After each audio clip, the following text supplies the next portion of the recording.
Question दिया हुआ है, right the ideal and non ideal. देखो क्या होता है ना आइडियल एंड नॉन आइडियल का, क्योंकि एक चीज याद रखोगे तो दूसरा याद हो जाएगा, क्योंकि आइडियल अगर पता है तो नॉन आइडियल। तो आइडियल कोई ऐसा परफेक्टली होता नहीं है, आइडियल कंडीशन होता है। जैसे सिंपल सा बात है, अगर मान लो तुम्हारे पड़ोस में कोई चाचा है, उसका अगर तुम सारा बात सुनते हो, ये कर दो वो कर दो, तो तुम उसके आइडियल हो। कभी एक दिन मत सुनना, देखना बोलेगा एक ऐसा लड़का है बेकार, कुछ करता नहीं।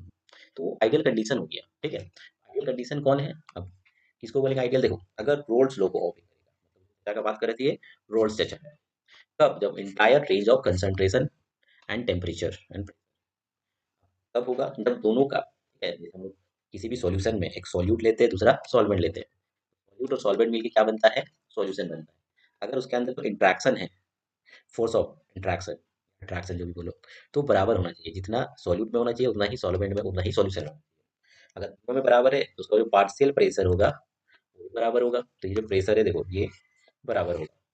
अब मान लो इसका अगर फोर्स ऑफ अट्रैक्शन बराबर है सॉल्यूट सॉल्वेंट और सॉल्यूशन का, तो अगर वॉल्यूम भी चेंज होगा क्या? जितना वो अट्रैक्ट कर रहा है ये भी उतना अट्रैक्ट कर रहा है, तो फोर्स नहीं लग रहा, तो इसका जो वॉल्यूम है चेंज नहीं होगा। तो चेंज इन वॉल्यूम जब मिक्स कर रहे हैं तो चेंज जीरो है।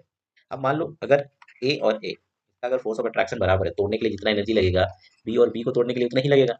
तो कुछ चेंज हो रहा क्या? सॉल्यूशन में भी उतना ही लगेगा। एच मिक्स भी क्या होगा? जीरो होगा। अब इसके ऑपोजिट, तो रोल्स को नहीं मानेगा तो वो नॉन आइडियल हो जाएगा। जिसका फोर्स ऑफ अट्रैक्शन बराबर नहीं होगा वो नॉन आइडियल है।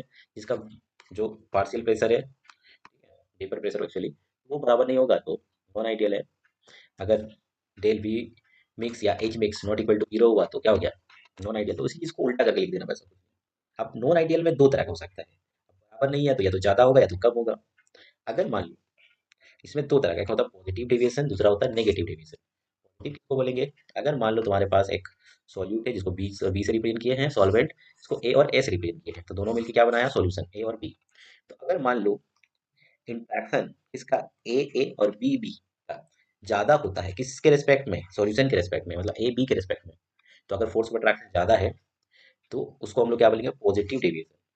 अगर फोर्स ऑफ अट्रैक्शन ज्यादा है तो जो वेपर प्रेशर होता है, ठीक है, इसका जो वेपर प्रेशर होगा, देखो, इसको हम लोग रिप्रेजेंट करते हैं P not b x P, इसको रिप्रेजेंट करते हैं पी नॉट ए एक्स, इसको रिप्रेजेंट करते हैं पी ए और पी बी।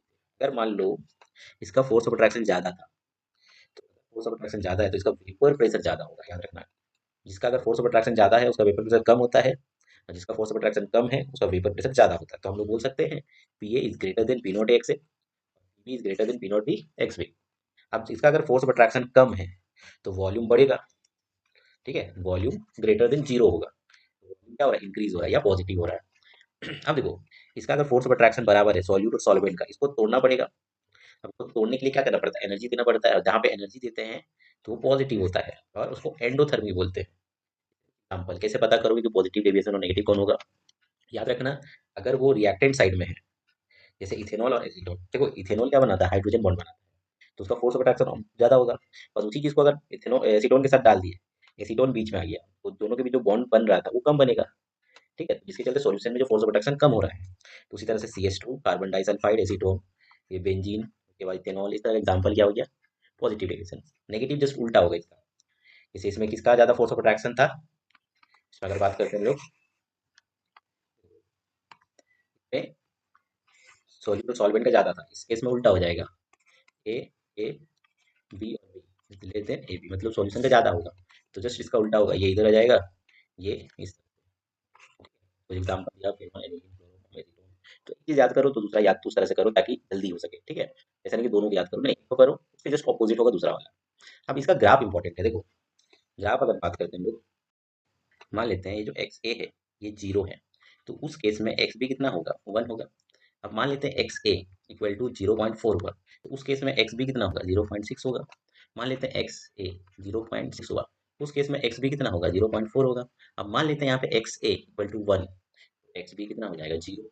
आप जैसे मान लो यहाँ पे ए मतलब होता है, याद रखना, सॉल्वेंट, और बी मतलब सॉल्यूट।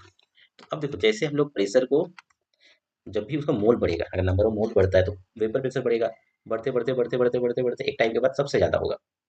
उसी तरह से इधर का भी करेंगे हम लोग, देखो एक टाइम के बाद सबसे ज्यादा होगा, दोनों को मिक्स कर देंगे तो टोटल निकल जाता है। एक थोड़ा नीचे करना, दूसरा को ऊपर करना, ठीक है। अब आता है कि मैक्सिमम और मिनिमम, दो तरह का पॉजिटिव डेविएशन और नेगेटिव डेविएशन है। तो पॉजिटिव डेविएशन के लिए आप ऊपर से बनाओगे इस तरह से, ठीक है। और नेगेटिव ये हो गया पॉजिटिव के लिए। और नेगेटिव के लिए हम लोग क्या करेंगे, जस्ट नीचे से वो जो मेन वाला बनाए हो उसका नीचे से बनाना, इस तरह से अलग अलग बनाओगे, ठीक है, इस तरह से। तो यही ग्राफ है पॉजिटिव डेविएशन और नेगेटिव डेविएशन, एक साथ नहीं बनाओगे, दोनों अलग अलग ग्राफ बनाओगे, ठीक है।